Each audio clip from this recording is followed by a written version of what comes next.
Mga bagay na dati itinapon lamang,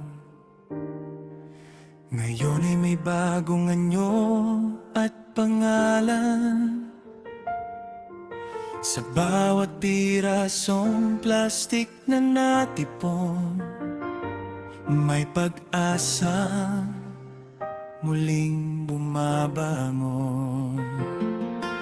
Sa sipag ng kamay at talinong taglay, basura noon ngayon'y kapaki-pakinabang na tunay. Bawat tahi ay may kwento ng tagumpay, bawat produkto'y likhang may pagmamalaki habang buhay. Hindi lahat ng luma ay dapat kalimutan, may mga bagay na muling mapapakinabangan.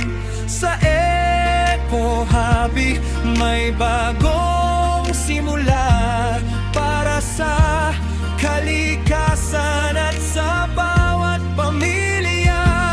Eco Hobby, bagong buhay ang hatid mula sa recycled materials na may saysay at higit.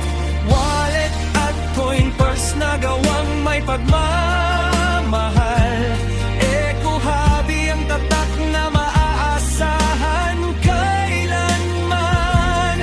Eco Hobby, para sa kalikasan. Bawat likha ay may layunin para sa kinabukasan.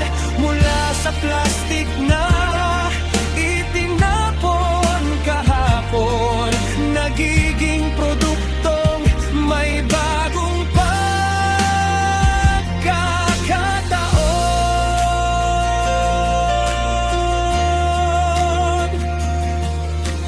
Bawat kulay ay may kwento ng pag-asa,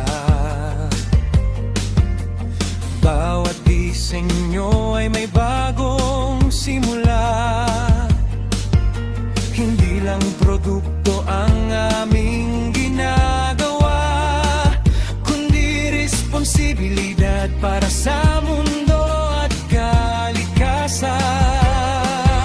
Sa bawat habi ay may pangarap na kasama, kabuhayan at pag-unlad para sa marami pa.